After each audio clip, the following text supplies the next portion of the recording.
Bismillahirrahmanirrahim. Mawar merah harum berduri, sunting sedara buat tetamu. Bukan untuk promosi diri, hanya sekadar berkongsi ilmu. Terima kasih saudara pimpinan Majlis Kombinasi Intelektual Kehakiman Bervisi, penjaga masa yang berpaksikan pada prinsip walas.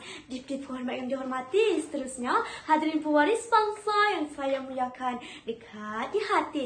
Assalamualaikum warahmatullahi wabarakatuh. Salam sejahtera, salam Malaysia Madani, berbungakan kemesraan.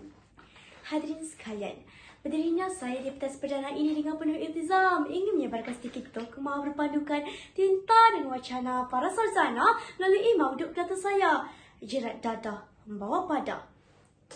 Hadirin, sebelum lancang menuju muara, sebelum lidah mula bicara, sebelum isi menyusul hujah, izinkan saya definisikan tajuk data saya agar hadirin terbuka minda. Para hakim tercetus idea dan tutur bicara saya jadi azimat buat pegangan semua. Secara literal dan konseptual, dadah merupakan bahan yang akan memberikan perubahan kepada sesuatu organisme sama ada dalam bentuk fisiologi maupun psikologi apabila diambil. Pada awalnya, tujuan asal penciptaan dadah ini adalah untuk kegunaan dalam bidang perubatan sebagai ubat, namun telah disalahgunakan oleh kebanyakan individu lalu telah mendatangkan kemudaratan yang tidak diingini. Akibat daripada peningkatan bilangan mereka yang lagi dadah, bilangan mereka yang menjadi mangsa jerat dadah juga kian meningkat. Berdasarkan buku teks pendidikan jasmani dan kesihatan tingkatan 4, jerat dadah membawa maksud apabila seseorang individu itu dipengaruhi ataupun diperdaya untuk menagih dadah atau dijadikan sebagai kedai dadah. Kedai dadah pula ditakrifkan sebagai mereka yang ditipu, dipaksa maupun diperdaya untuk menjual dadah di dalam maupun di luar negara tanpa mereka ketahui bahawa sebenarnya mereka membawa dadah atau dijadikan sebagai ejen peredaran dadah. Mutakhir ini, kes jerat dadah di negara kita semakin membimbangkan. Pada tahun 2020, berlaku peningkatan kes kedai dadah ini sebanyak 20.6% berbanding tahun sebelumnya dengan catatan sebanyak 101 rakyat Malaysia. Maka, rakyat Malaysia seharusnya diberikan pendedahan yang lebih teliti supaya perkara ini tidak lagi dipandang remeh. Persoalannya, bila dan bagaimanakah untuk kita terus membanteras masalah ini dan terus berleluasa di negara kita? Maka bagi menjawab, merungkai persoalan-persoalan itu, 3 indikator perdana akan saya rungkaikan. Hadirin yang penuh berbisi, indikator perdana saya yang pertama, dadah musuh negara. Malang tidak berbau. Risiko untuk kita ditipu sentiasa ada di mana-mana sahaja, sama ada dalam keadaan kita sedar maupun tidak. Adakah pihak kerajaan hanya berdiam diri saja?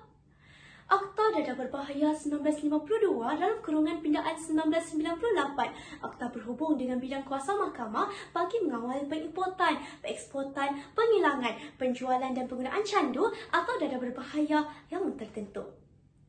Dalam usaha bagi menjamin daripada bahan berbahaya ini dari terus masuk ke negara kita, pintu masuk negara ini sentiasa dikawal ketat oleh Barisan Pertahanan Negara sama ada dari darat, laut maupun udara. Pemeriksaan di pusat kargo, ujian air kencing secara rawak dan penggunaan anjing pengesan juga telah dilaksanakan. Sudah banyak usaha kerajaan dalam membendung masalah ini dan usaha ini seharusnya terus dilaksanakan secara efisien. Maka, sudah terang lagi bersuluh bahawa dadah merupakan musuh negara dan seharusnya kita banteras dengan proaktif. Warga maya yang penuh santun niti pula kata pada indikator perdana saya yang kedua di bawah lembayung kata. Dadah memberi fantasi, meninggalkan implikasi. Bulan semakin terang, bayang kian jelas. Semestinya, perkara yang telah disalahgunakan akan meninggalkan implikasi yang negatif kepada mangsa maupun orang di sekeliling mereka. Bayangkan, kesihatan yang selama ini baik-baik sahaja terjejas akibat daripada perkara seumpama ini. Jika ditelusuri, kesihatan terjejas akibat daripada bahan kimia yang berbahaya yang terkandung dalam kebanyakan dadah, lalu rawatan yang diperlukan adalah juga lebih rapi dan dalam pada itu, kos rawatan juga adalah tidak sedikit. Di samping itu, keharmonian antara ahli keluarga juga akan terkena impaknya. Ayuh, kita renungkan, alangkah sedihnya jika hubungan erat sesama keluarga menjadi renggang hanya akibat perkara yang tidak sepatutnya. Perkara ini juga akan turut mendatangkan masalah konflik sesama keluarga, lalu menjurus kepada masalah mental dan emosi. Perkara ini tidak terhenti di situ saja. Malah, ekonomi negara yang kian membangun kini akan jatuh merudum jika perkara ini terus dipandang enteng kerana kurangnya tenaga pekerja yang berkredibiliti, boleh dipercayai dan berintelektual. Jika perkara ini terus berlarutan, bilakah kita akan dapat mencapai hasrat kerajaan dalam mencapai revolusi perindustrian 4.0? Maka ini saya simpulkan di sini bahawa perwira berani pergi membela menjaga negara, korbankan jiwa. Wahai insani, bukalah mata, dan berbahaya membunuh manusia. Warga Maya yang dimuliakan sekalian, sampai sudah kita pada ingkatan saya yang terakhir, mencegah lebih baik dari mengubati. Rata-rata golongan mereka yang terjarat dadah ini adalah mereka yang tanpa sedar telah merelakan diri untuk membawa dadah tersebut. Maka, bagi mengelakkan diri daripada terus menjadi mangsa kedai dadah ini, kita perlulah mempunyai beberapa kemahiran dalam menangani sebarang situasi yang berisiko. Kebanyakan mangsa jerat dadah akan diminta untuk membawa barangan seperti beg yang dikirim oleh pihak lain. Selalunya, mereka akan diminta untuk menyerahkan barang tersebut kepada pihak lain yang sedang menunggu di lapangan terbang ataupun di port pelabuhan. Maka, janganlah kita sewenang-wenangnya menghulurkan bantuan untuk membawa sebarang barangan kepada mereka yang baru saja kita kenali tanpa sebarang usul periksa. Selain itu, kepercayaan pada diri yang tinggi juga amatlah diperlukan bagi menjauhkan diri daripada terus menjadi mangsa jerat dadah. Individu yang percaya akan diri sendiri tidak akan mengambil jalan mudah untuk kehidupan yang senang lenang. Mereka akan lebih cenderung untuk berfikir dengan lebih teliti terlebih dahulu sebelum memutuskan apa-apa keputusan kerana mereka mampu dan yakin dengan kemampuan diri mereka.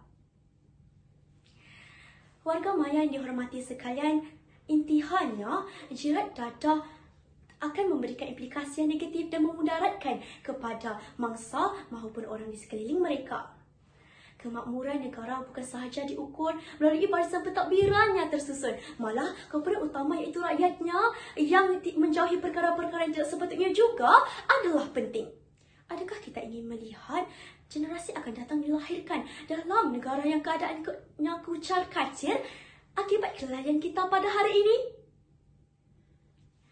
Oleh itu, dayung sudah di tangan, perahu sudah di air. Ayo rakyat Malaysia, kita bangkit bersama dalam mencapai garis teras maupun fokus utama dalam menangani kes jerat dadah ini dari terus berleluasa. Jika kemakmuran dapat terus dikekalkan, maka kemajuan dapatlah dilakar dan akhirnya dapatlah negara kita duduk sama rendah dan berdiri sama tinggi dengan negara maju yang lain. Sekian wadah bicara Puteri Maresma, mohon permisi. Assalamualaikum.